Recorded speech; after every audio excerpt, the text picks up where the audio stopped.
A lot of familiar faces out there, but for those of you who do not know me, my name is Lynn Welteroth. I am a teacher here at the Deer Lakes School District for more years than I care to admit to now. I've been at every grade level from 7th through 12th, but I've kind of settled into the 8th grade language arts spot now. And so I'm teaching only 8th grade language arts this year, and this is my colleague, Liz Dietrich, and she is teaching pre-algebra, algebra, and geometry. Did I hit them all? Okay. So just an overview here. What do the PA core standards mean for you as parents? Well, first, they describe exactly what your children should learn by the end of each grade level. It's nice because it's standardized, it's across the state, it's the same for every district. They establish clear expectations for students, which better enables parents, teachers, and children to work together towards shared goals. In my experience during my time here, there's nothing that creates a successful student like a strong partnership between home and school. That good communication, with the changes that we've made in Skyward, that communication is essential. If parents and teachers, district work together, we produce successful students. We have a shift in instructional intent from high school completion to college and career readiness. I don't think that's been much of a change here at Deer Lakes. I think our intent has always been to prepare our students for careers in college, really anything after high school. We want them to be well-rounded individuals. It requires the content to be taught at a much greater level.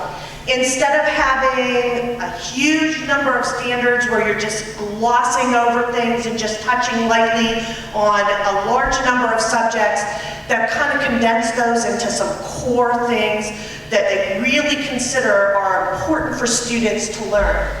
So that content is going to be taught at a much greater depth.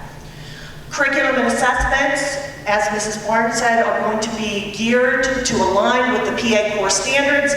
And of course, curriculum and classroom instruction is going to be much more rigorous for our students here at Deer Lakes. I have to honestly say, there's a lot of studies out there that say we've kind of created a multiple choice generation. I really think this is a positive shift with the core standards. It creates questions where the students really have to think about what they're learning. It's not just regurgitation of material. You know, here's a list of things for you to remember. They memorize them. They remember them for just a short period of time. This is about much more essential knowledge.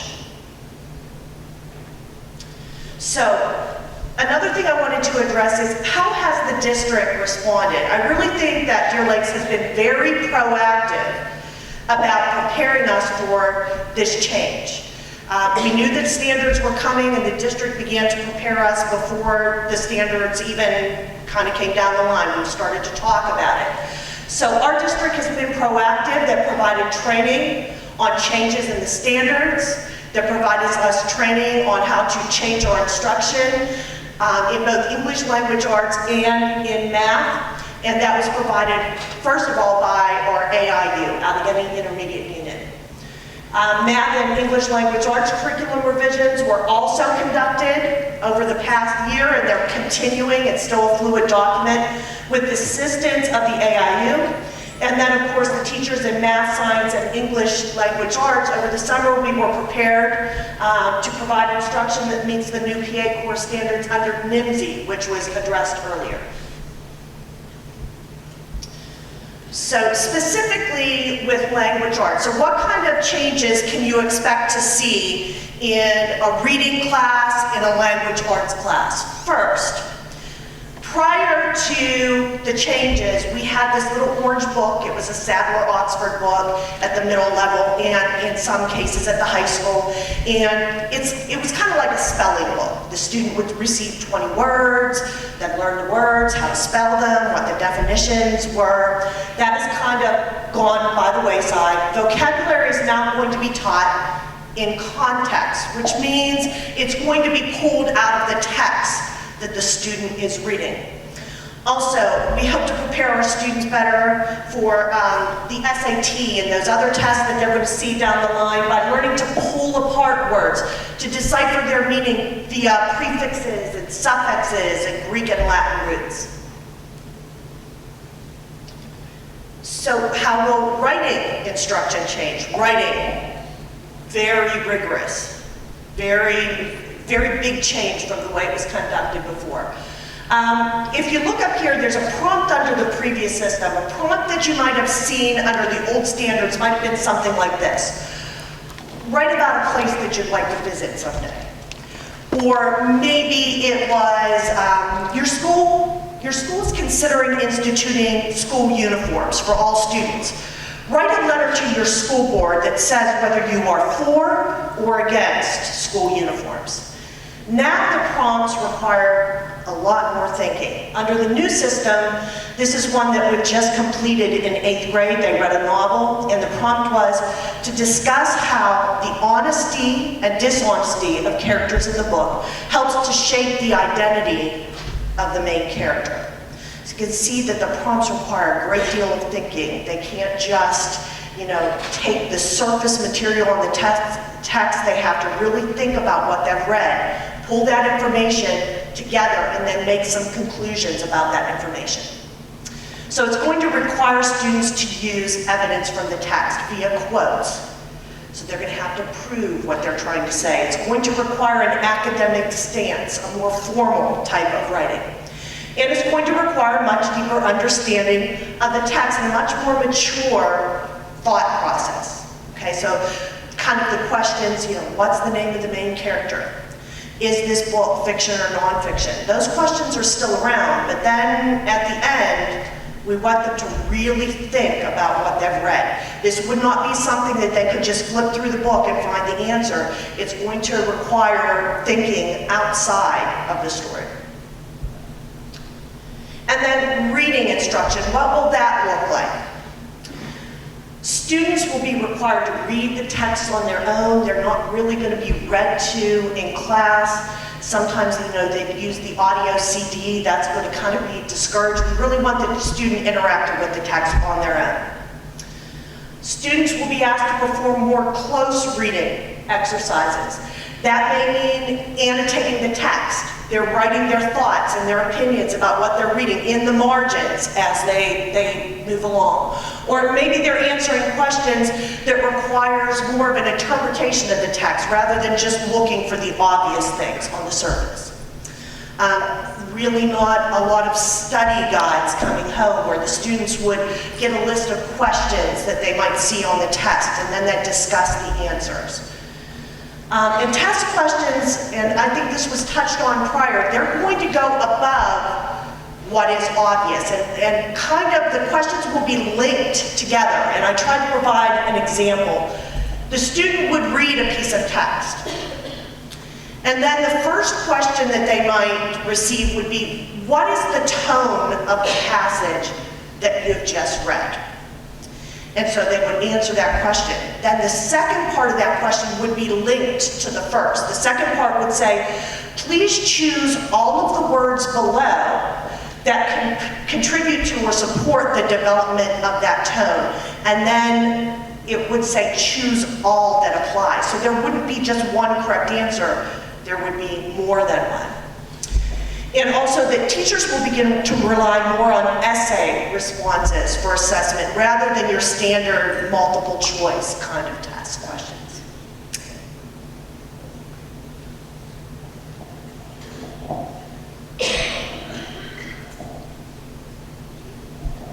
Now I plan to talk about grades 6 through 8, but really what I've listed here are the 8 mathematical practices that underline all math curriculum K to 12. The first ones make sense of problems and persevere in solving them. We need our kids to read. As Mrs. Welteroth just said, they're going to read, they're going to interpret, and then they're going to put some math thought into them. It is going to be an investment of time. It will not be 30 multiplication problems. You might do 10 multiplication problems, and then we might ask you your child to make an area model showing how multiplication could be applied. So the underlying thing that is here is that the kids should be spending time doing these tasks, but they won't do as many, because we do realize that these are going to be more of an investment of time.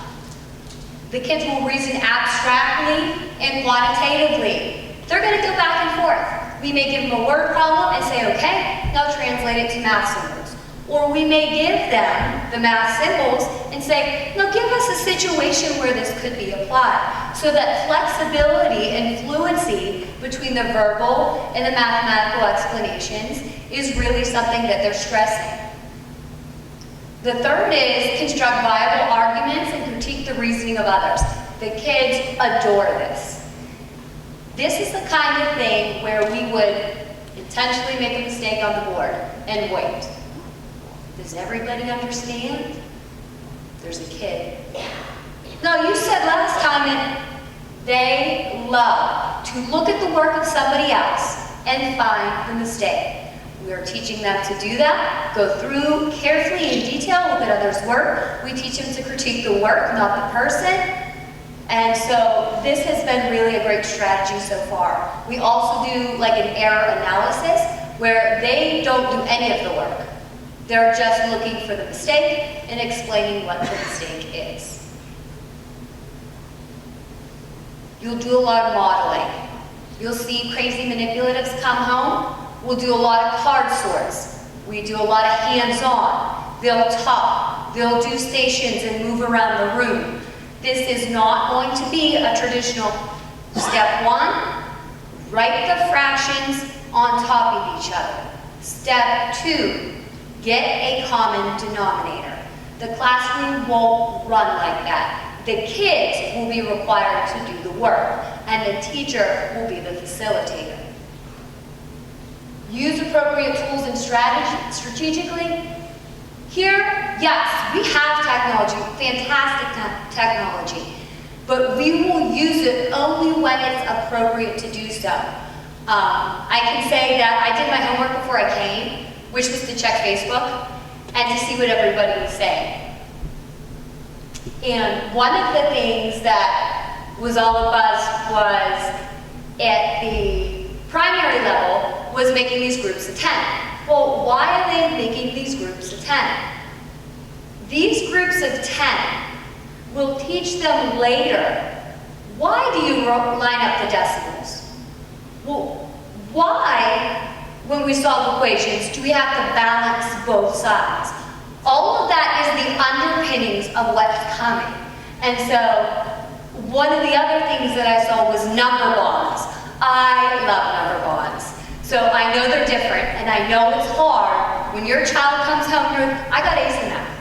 I know how to add and subtract these, and I don't know what this teacher is asking you to do. We go back to something that Mr. Campos said during Alice training. He said, the best thing that you can do is the right thing. The second best thing you can do is the wrong thing. And the worst thing you can do is nothing. Any support you give us at home, we appreciate. We do. Have your kid try. Send us a note, send us an email, let us know that you're struggling. We will do our best to provide the resources that you need. Videos, handouts, explanations for you if you are interested in helping your child at home. Attentive precision. Again, vocabulary, the reading. What makes math so much more rigorous is not only are we teaching them to read for content in math, we're doing the math on top of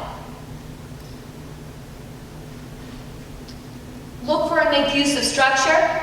This is a question that was on the test 2 days ago. And the kids needed to make some sort of diagram.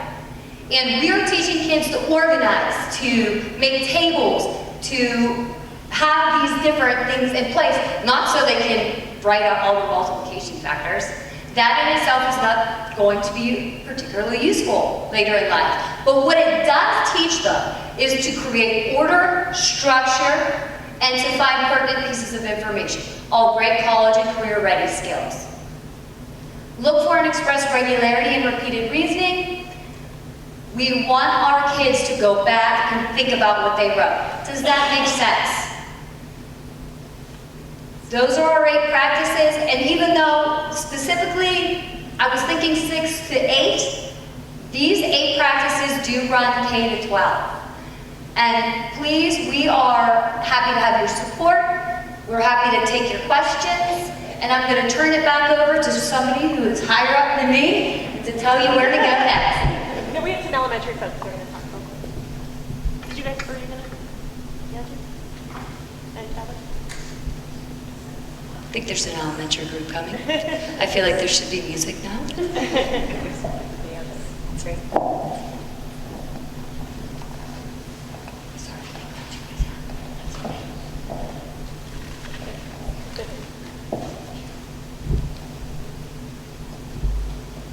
Thank you, Mrs. Dietrich and Mrs. Welteroth.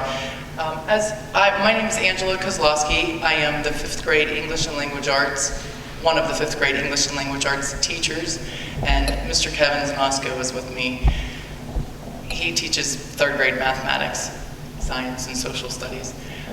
It's really important to know that those things that Mrs. Welteroth and Mrs. Dietrich shared with you today do go through vertically through the curriculum. So we are looking at those things, the information that they just shared with you, and we are looking at how we instruct those items at our level. Just to give you a brief synopsis of where we are in the planning for the curriculum. The 5th grade started our process about early spring last year, and we chose novels, which we're very happy that many of the novels that we have and we are using and we've been using for years provide a tremendous amount of literary content that we can instruct those Common Core standards with those novels. The 4th grade began that process a little bit later in the year, so they are not nearly as far as the middle school and as far as we are in this process. And 3rd grade really has not had a chance to take that time and really dig through the core. But they do have a companion book that is aligned with the core that they are using in the classroom, and they will very shortly be looking at the Common Core and aligning their curriculum with the core. If you have any questions, I'll be available afterwards as well, and I'll be happy to share what we do in 5th grade and at East Union. Thank you.